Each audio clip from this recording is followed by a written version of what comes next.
Selamat siang semuanya. Perkenalkan, nama saya Priyanti Esther Marsia. Saya dari Prodi PGSD dan saya angkatan 2025. Di sini saya akan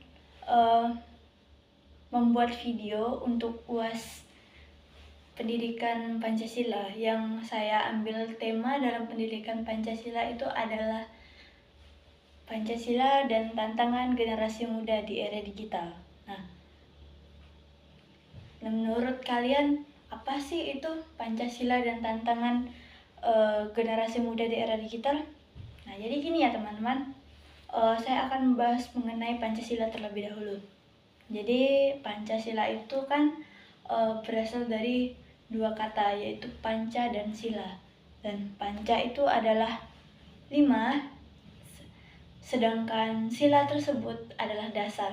Jadi Pancasila itu adalah dasar negara yang dimana sekaligus sebagai pedoman hidup bangsa Indonesia, gitu ya teman-teman. Nah, pada zaman sekarang, pada zaman digital sekarang, seharusnya digital tersebut digunakan dengan sangat-sangat baik karena nilai-nilai Pancasila itu akan berkembang seperti zaman. Nah, dia itu akan berkembang mengikuti zaman ya teman-teman. Jadi Pancasila itu adalah sesuatu pedoman bagi bangsa dan negara, itu adalah dasar negara yang berbentuk pedoman bagi masyarakat dan orang-orang sekitarnya. Jadi seharusnya kita sebagai generasi muda itu kayak menggunakan yang namanya gadget atau digital itu dengan baik, bukan dengan yang salah ya. Karena kan kita di sini banyak hal-hal yang negatifnya dan ada yang positifnya. Nah, tentunya kan pastinya orang-orang tuh lebih memilih kepada hal-hal yang negatifnya karena yang lebih mudah ya. Seperti kayak hoax, bullying, dan lain sebagainya. Nah, kita kan kayak sering mendapatkan informasi dari berbagai tempat, kayak seperti Instagram, WA, Facebook, dan lain sebagainya. Nah, di situ kita kan akan mendapatkan informasi secara cepat ya teman-teman. Jadi kayak ini kita dapat informasi ini. Nah, belum tentu informasi itu benar. Ada juga informasi yang salah dan ada juga informasi yang benar. Yang benar itu dari orang-orangnya, dan yang hoax itu kayak ini segini, padahal harga yang aslinya emang segitu, rupa-rupanya dinaikkan harganya, jadi dikasih diskon bahwa ini segini-gini. Nah gitu, kayak itu contohnya ya. Nah, dan juga kayak banyak hal-hal lain juga yang kita belum tentu ketahui, dan di sini mungkin saya akan membahas sedikit yang saya pahami dan saya ketahui mengenai hal itu. Nah, selamat menyaksikan ya teman-teman. Nah, jadi tadi kan udah ada saya bahas sedikit mengenai apa itu Pancasila dan tantangan generasi muda di era digital kan. Nah, namun perkembangan teknologi, media sosial, dan globalisasi itu mengakibatkan berbagai tantangan baru yang menimbulkan berbagai tantangan baru yang dapat mengikis nilai-nilai dari Pancasila tersebut. Nah, oleh karena itu pentingnya untuk memahami bagaimana setiap sila Pancasila menghadapi tantangan di era digital sekarang. Begitu teman-teman. Jadi kayak makin berkembangnya zaman, jadi makin banyak tantangan yang akan dihadapi. Nah, begitu juga di nilai-nilai Pancasila yang makin berkembang zaman, makin terkikis dia karena orang-orang kayak generasi-generasi yang memiliki yang sekarang yang di dunia digital ini, generasi muda ini, nah mereka tuh lebih kayak contohnya saya sendirilah. Nah, saya yang dimana waktunya buat belajar, terus saya main HP gitu. Nah, intinya seperti itu, dan juga tuh kurang untuk mengatasi hal-hal yang kayak ya udah nanti aja lah gitu kan, kayak pasti mudah kayak gitu ngomongnya. Nah, jadi di sini skip kita bahas mengenai yang tadi saya bahas. Nah, sekarang saya akan masuk ke poin-poinnya. Nah, tadi kan ada 5 sila. Dari Pancasila itu kan ada 5 sila. Nanti kita akan tuntaskan. Oke.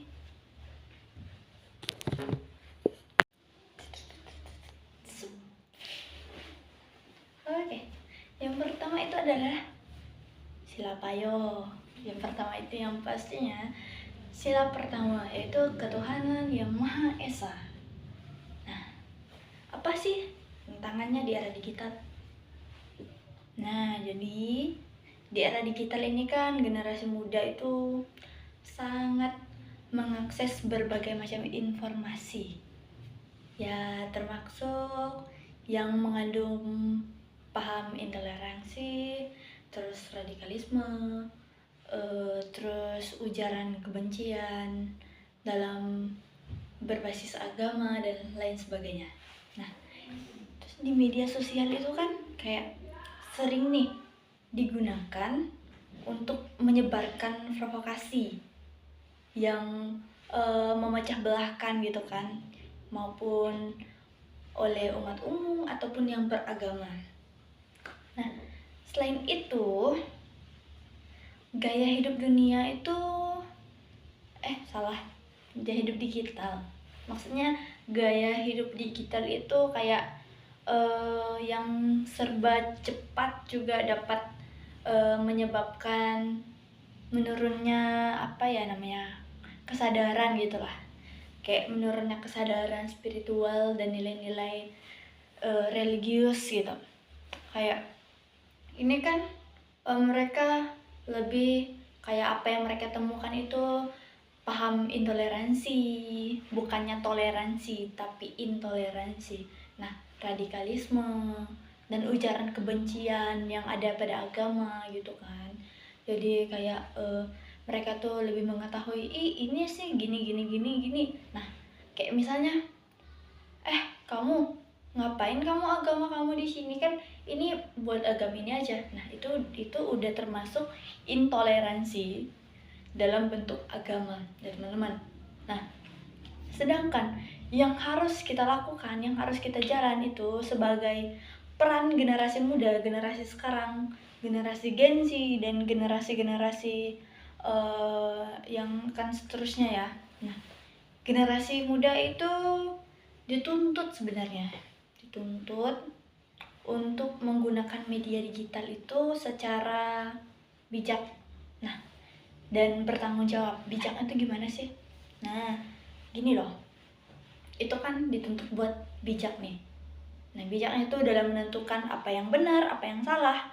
Jangan sampai generasi muda ini masuk atau terjerumus ke hal-hal yang salah. Nah, begitu. Dan juga generasi muda itu dituntut untuk bertanggung jawab dengan hal-hal itu gitu. Kayak kamu harus bertanggung jawab dengan apa yang kamu miliki, dengan apa yang kamu tuju, dengan apa yang kamu harus tanggapi. Nah, seperti itu teman-teman. Jadi kayak generasi muda itu adalah yang membangkitkan orang-orang yang sekarang, apalagi kayak generasi muda itu yang sebagai contoh misalnya untuk yang nggak tahu, yang nggak sekolah gitu kan, jadi yang sekolah itu memiliki seharusnya mereka mencontohkan kepada yang tidak sekolah bahwa ini tuh tidak baik dan yang ini yang baik. Nah, seperti itu. Dan yang kedua itu adalah menyaring informasi keagamaan agar tidak mudah terpengaruh paham ekstrim. Itu kayak gimana ya? kayak menyaring informasi gitulah, menyaring informasi mengenai agama tersebut gini gitu, supaya tidak terjadinya intoleransi, tidak terjadinya perbedaan, tidak terjadinya yang tidak diinginkan gitu kan. Jadi kayak semua itu harus dituntut dari generasi muda. Jadi gitu teman-teman. Nah yang ketiga itu menumbuhkan sikap toleransi dan saling menghormati antara umat beragama. Nah, jadi itu yang paling dituntut dalam Pancasila ini.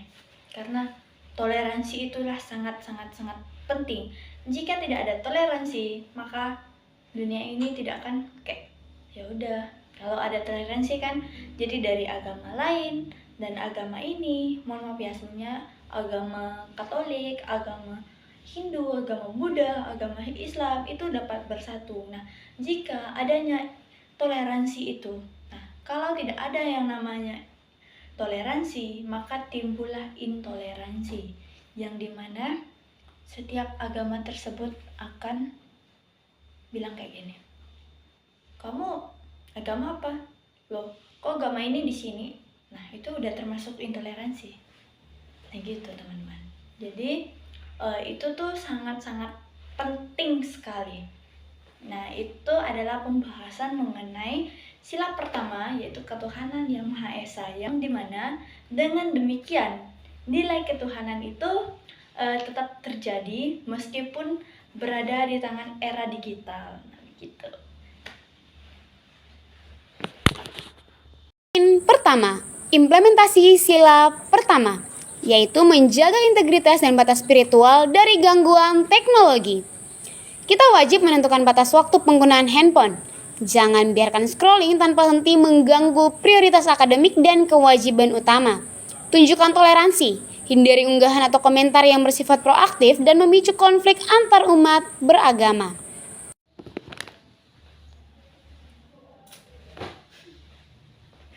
Nah, sekarang kita akan membahas sila kedua.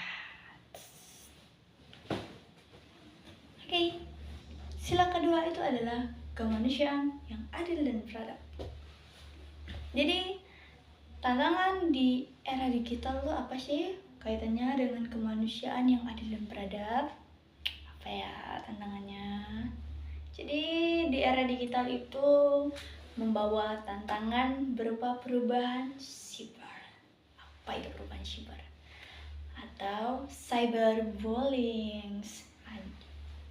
Jadi pelecehan seksual itu sering terjadi di media sosial, serta penyebaran hoax yang merugikan orang-orang lain. Banyaknya generasi muda, jadi banyaknya generasi muda yang kurang menyadari bahwa perilaku di dunia maya itu juga memiliki dampak yang dampak yang nyata. Jadi dampak yang nyata terhadap kemanusiaan dan martabat seseorang. Nah, jadi kaitannya dengan sila kedua, kemanusiaan yang adil dan beradab. Itulah dia kaitannya. Saya akan jelaskan. Jadi, bullying itu sering terjadi melalui media sosial dan lain sebagainya. Terutama di media sosial ya yang kita bahas. Nah, di media sosial itu sering terjadinya bullying, terus pelecehan seksual, terus apalagi ya, hoax, informasi hoax, terus penipuan dari link-link, terus apa lagi ya? Apalagi nih? Banyak lagi deh pokoknya. Terus nih peran generasi muda. Apa sih peran penting generasi muda? Di sini kita akan menuntaskannya. Yang di sini saya mengambil 3 peran yang penting bagi generasi muda. Yang pertama itu adalah menghadapkan etika dan empati dalam berkomunikasi digital. Nah, jadi menghadapkan etika dan empati dalam berkomunikasi digital itu tidak mudah, teman-teman. Nah, gimana sih cara menghadapi etika itu? Menghadapi atau mengedepankan ya. Jadi mengedepankan ya, bukan menghadapkan. Mengedepankan etika dan empati dalam berkomunikasi digital. Nah, mengedepankan itu kayak etika kita seperti apa. Jadi kita tuh harus mengutamakan etika. Nah, jika kita tidak ada etika, gimana? Jika tidak ada etika, maka akan terjadinya yang tadi saya sebutkan, tantangan di era digital mengenai kemanusiaan yang adil dan beradab. Nah, itu berkaitan sama etika. Etika kita sama orang lain, terus orang lain sama kita, terus orang-orang sekitar kita, itu kita harus menjaga, mengedepankan etika kita sendiri. Itu menurut saya itu dari diri kita masing-masing, dari kita sendiri, dari diri kita sendiri. Kalau diri kita sendiri tidak mampu untuk menghadapi atau mengedepankan etika tersebut, maka kita tidak akan mampu juga untuk memberikan atau kita mengajak seseorang dalam etika tersebut. Nah, empati juga seperti itu ya teman-teman. Nah, yang kedua itu adalah menghargai hak dan martabat orang lain, baik secara langsung maupun daring. Itu kita harus menghargai hak mereka. Nah, mereka misalnya kita kuliah atau kita sekolah di swasta, jadi anak-anak murid itu berhak dong untuk mendapatkan pelajaran yang seharusnya, karena di situ mereka membayar untuk guru, karena di situ bukan pemerintah yang membayar guru, tapi anak murid itu yang membayar guru. Jadi mereka berhak untuk mendapatkan pelajaran, fasilitas, dan lain sebagainya. Nah, martabat juga seperti itu. Kita tidak boleh membeda-bedakan orang. Martabat orang ada yang gimana gitu, kita tidak boleh. Nah, itu seharusnya itu kayak kita malah ayolah gini, ini hakmu, ini martabatmu gitu kan. Jadi kita kayak mengayomi. Nah, jadi yang ketiga itu menolak segala bentuk kekerasan. Apa itu? Menolak segala bentuk kekerasan dalam verbal dan diskriminasi di internet. Begitu. Jadi kayak kita menolak segala bentuk kekerasan, kayak apa gitu, hal-hal yang negatif gitu, itu kan hal-hal yang kekerasan ya. Nah gitu. Jadi kayak seharusnya itu kita tidak boleh, harusnya kita ini yang menjadi kayak panduan, apalagi guru kan. Contohnya saya guru, saya mau menjadi guru. Nah, untuk anak-anak murid saya nanti, saya harus menjadi orang yang bisa ditiru dengan baik. Nah, begitu. Bukan saya menjadi guru, saya jadi ini, saya jadi ini, tapi tingkah lakunya enggak sesuai dengan apa yang kita mau gitu. Nah, seperti itu. Nah, kurang lebihnya seperti itulah teman-teman ya. Penerapan dalam sila kedua ini di era digital itu berarti menjunjung tinggi nilai kemanusiaan dalam setiap internet digital gitu. Nah, seperti itulah dalam sila kedua, yaitu kemanusiaan yang adil dan beradab. Poin kedua, implementasi sila kedua, yaitu bersikap adil dan beradab pada setiap ketikan, hargai harkat dan martabat sesama. Utamakan empati ketika melihat teman mengunggah konten yang menunjukkan kesedihan, segera hubungi dan tawarkan dukungan. Jangan menyebarkan informasi darurat atau isu akademik yang tanpa verifikasi. Menyebarkan kepanikan adalah bentuk ketidakberadaban digital.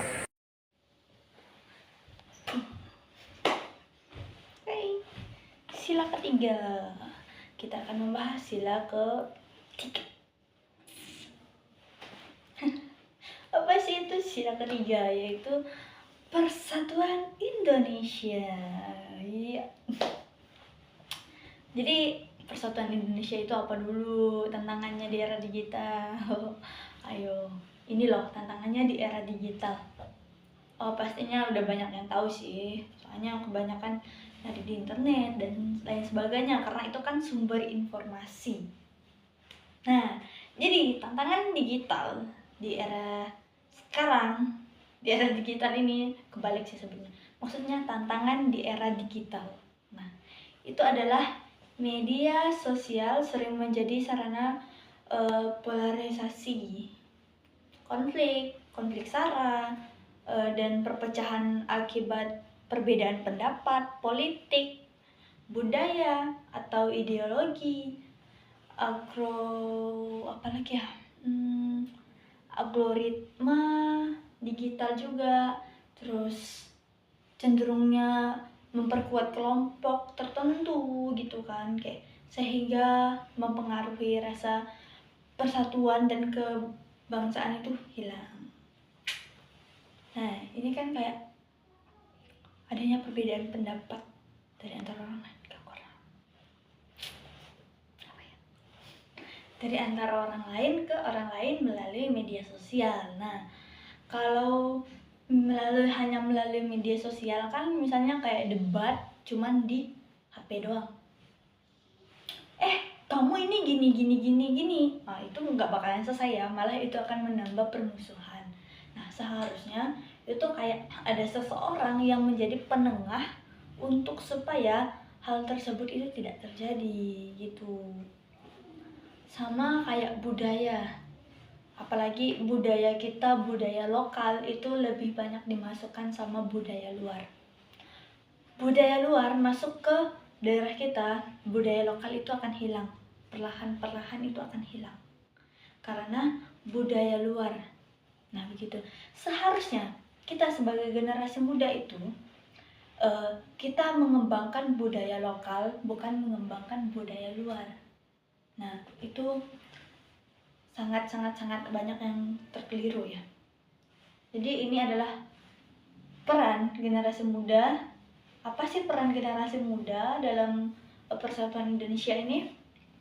Dan tantangan di era digital ini apa sih perannya?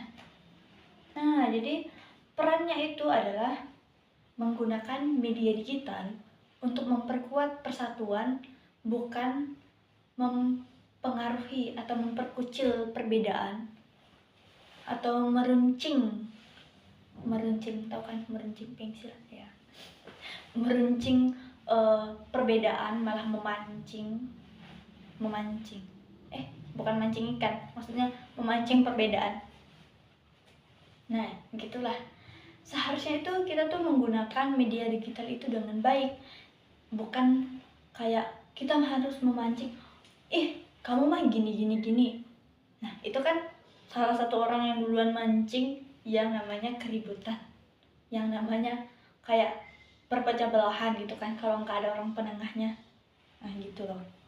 Terus yang kedua itu adalah menjaga sikap nasionalisme dan cinta tanah air. Tentunya yang di sini cinta tanah air semua dong. Jadi kita ini sebagai warga negara Indonesia yang mengetahui dari Pancasila itu adalah terdiri dari 5 sila. Sini kita itu harus menjaga sikap nasionalisme. Nah, itu sangat-sangat penting, dan kita juga mencintai tanah air kita dari budaya lokal. Nah, dalam budaya-budaya ini kita itu harus mengembangkannya, tidak supaya budaya luar masuk ke tempat kita, itu budaya kita tidak akan hilang. Nah, terus yang ketiga itu menghargai keberagaman sebagai kekayaan bangsa. Jadi Indonesia ini berbagai macam keragaman, dari suku, bangsa, budaya, ras, dan lain sebagainya. Jadi kita nih nggak boleh rasis kepada orang. Kamu gini, kamu gitu, kamu gini. Wah, intinya gitulah. Nah, kita tuh nggak boleh kayak gitu. Nah, jadi kita tuh harus menghargai keberagaman, keperbedaan dari berbagai suku, adat, budaya, dan sebagainya gitu. Nah, dengan menunjukkan sila ketiga ini, generasi muda dapat menjadikan teknologi sebagai alat persatuan bangsa, bukan sebagai alat apa yo? Sebagai alat perpecahan. Jadi ini sebagai alat persatuan, bukan sebagai alat perpecahan.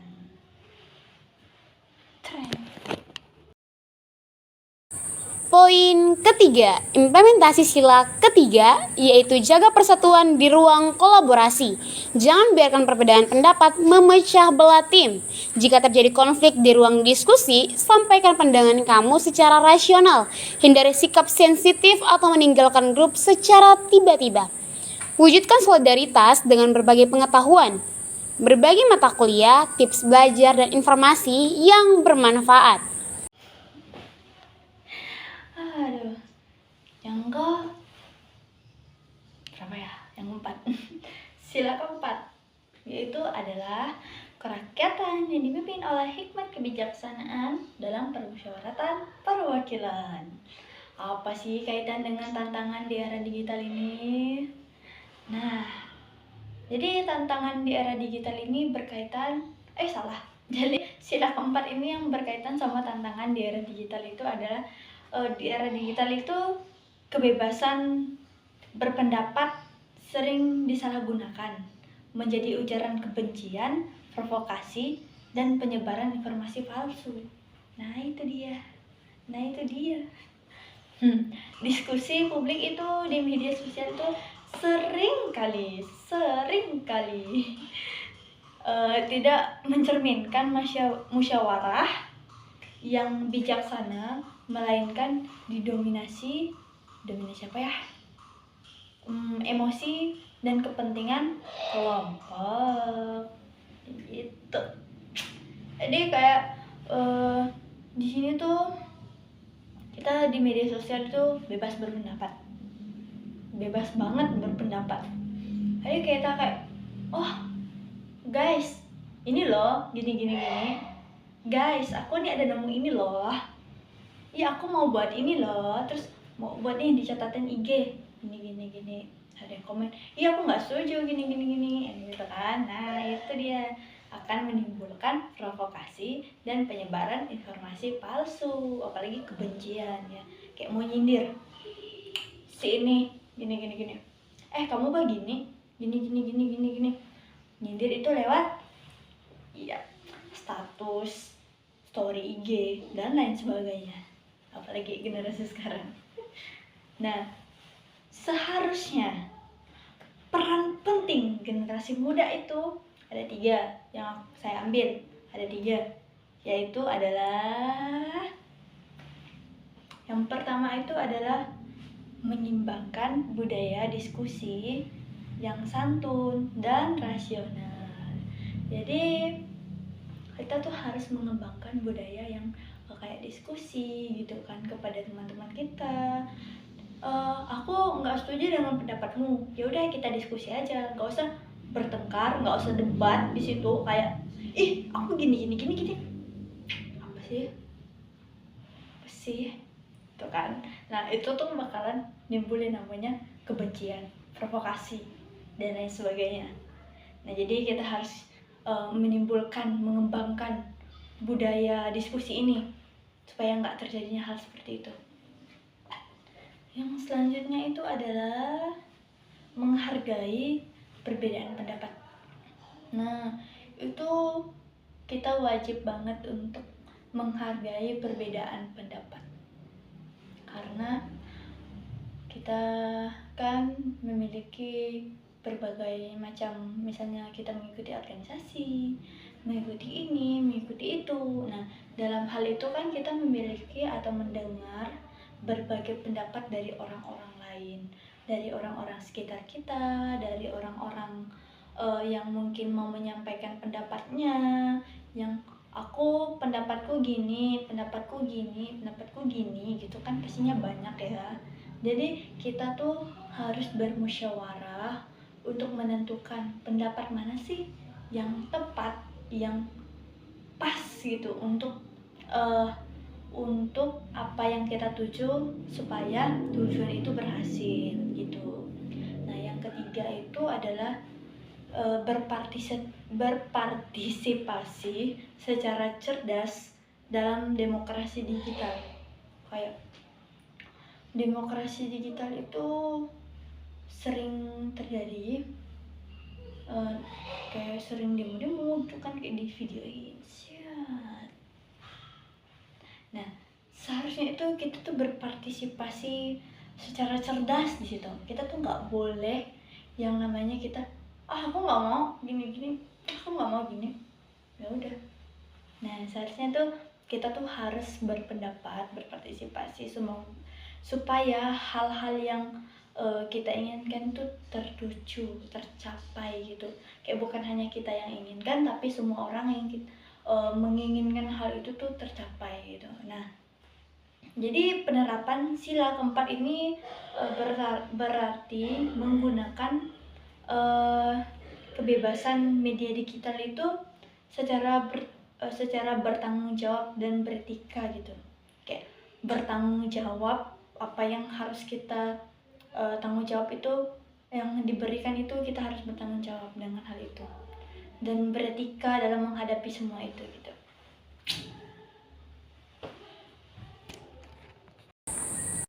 Poin keempat, implementasi sila keempat, yaitu kebebasan berpendapat wajib dibingkai oleh hikmat kebijaksanaan. Kita adalah agen intelektual. Kritiklah kebijakan kampus dengan argumen yang jelas dan berbasis data, fokus pada sistem bukan menyerang pribadi. Dalam berdebat di media sosial, gunakan bahasa yang santun dan logis. Hindari makian dan ujaran kebencian. Tunjukkanlah martabat mahasiswa.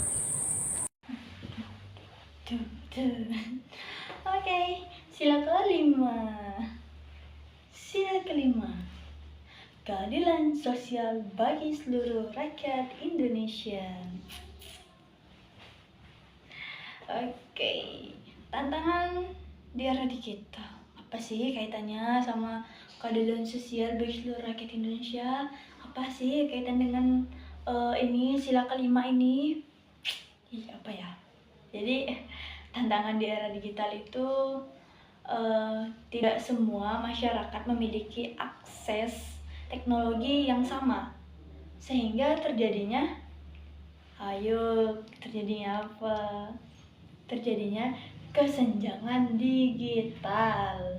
Nah, selain itu, eksploitasi digital, penipuan online, dan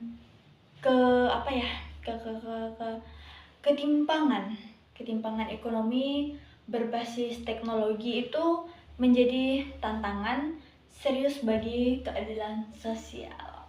Oke. Jadi ini kayak banyaknya jual ini, tapi yang datangnya beda.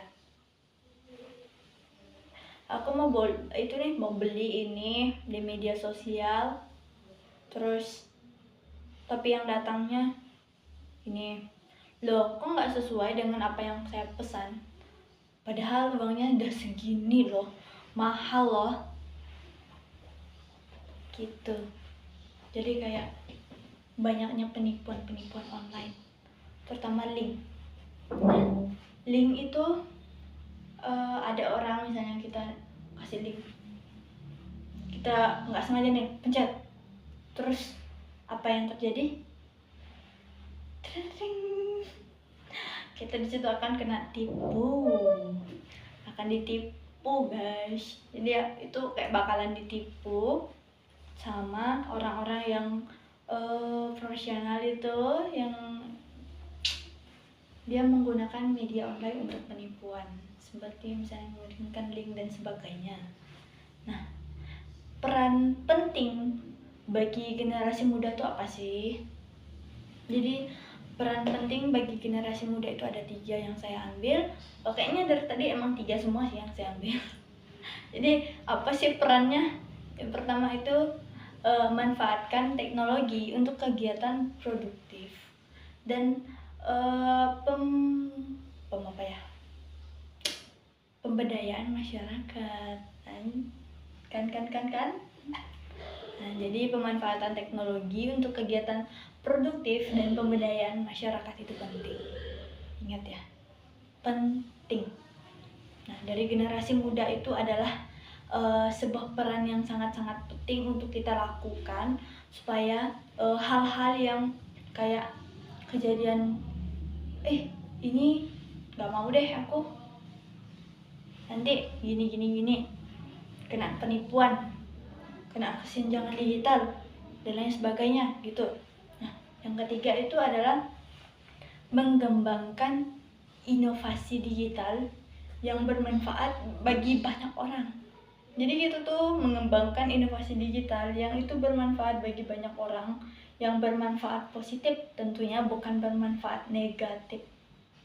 Jangan sampai kita mengembangkan manfaat yang negatif dibandingkan yang positif, karena kita itu harus mengembangkan hal-hal yang positif sebagai generasi-generasi yang akan menjadi penerus bangsa. Nah gitu. Terus yang ketiga itu adalah memiliki kepedulian secara sosial terhadap kelompok yang tertinggi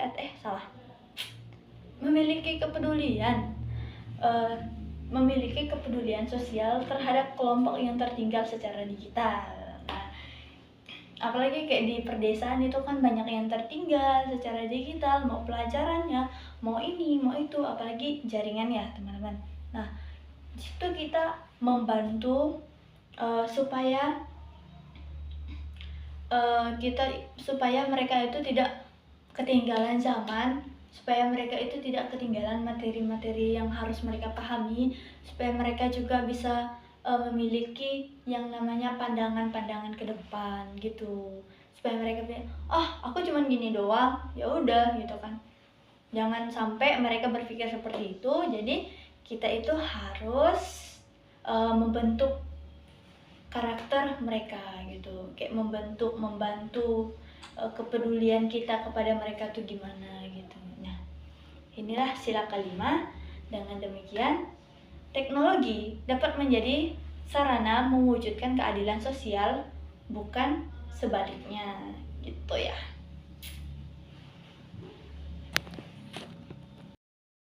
Poin kelima, implementasi sila kelima yaitu keadilan sosial menuntut kita untuk sensitif terhadap kesenjangan fasilitas dan ekonomi. Alih-alih memamerkan harta, ubahlah unggahan menjadi berbagi ilmu dan kesempatan. Ini adalah keadilan sosial versi digital. Jika kamu memiliki akses internet yang kuat, bantu teman yang kesulitan. Bagikan link pelatihan atau sumber belajar yang legal dan gratis untuk saling membantu. Jadi semua kesimpulan semua materi yang sudah saya bahas, yang saya ketahui dan yang saya dapatkan dari internet itu kesimpulannya yaitu adalah Pancasila tetap menjadi landasan dalam kehidupan berbangsa dan bernegara. Nah, termasuk di tengah pesatnya perkembangan era digital. Jadi generasi muda sebagai pengguna utama teknologi menghadapkan berbagai tantangan seperti penyebaran hoax, intoleransi, terus perundungan, terus polarisasi sosial, terus kesenjangan digital. Nah, tantangan tersebut berpotensi mengalami nilai-nilai Pancasila atau melemahkan nilai-nilai Pancasila apabila tidak disikapi dengan bijak. Nah, itu akan melemahkan nilai-nilai Pancasila. Oleh karena itu, generasi muda itu memiliki peran strategis terus dalam mengenalkan nilai-nilai Pancasila di ruang digital gitu. Jadi dengan menunjukkan tingginya nilai ketuhanan, kemanusiaan, persatuan, demokrasi yang bijaksana dan keadilan sosial, itu teknologi dapat memanfaatkan sebagai sarana memperkuat karakter bangsa. Nah, bukan sebaliknya ya. Nah, jadi program Pancasila ini secara sadar dan konsisten akan menjadikan generasi muda ini sebagai agen pembentukan atau perubahan yang mampu menjaga jati diri bangsa Indonesia di era digital ini. Jadi gitu. Nah, mungkin sekian materi dari saya. Mungkin kurang lebihnya saya mohon maaf, dan hanya itu yang bisa saya sampaikan dan saya ketahui. Saya ucapkan terima kasih. Dan Teman-teman semuanya, karakter kita tercermin dari aktivitas daring kita.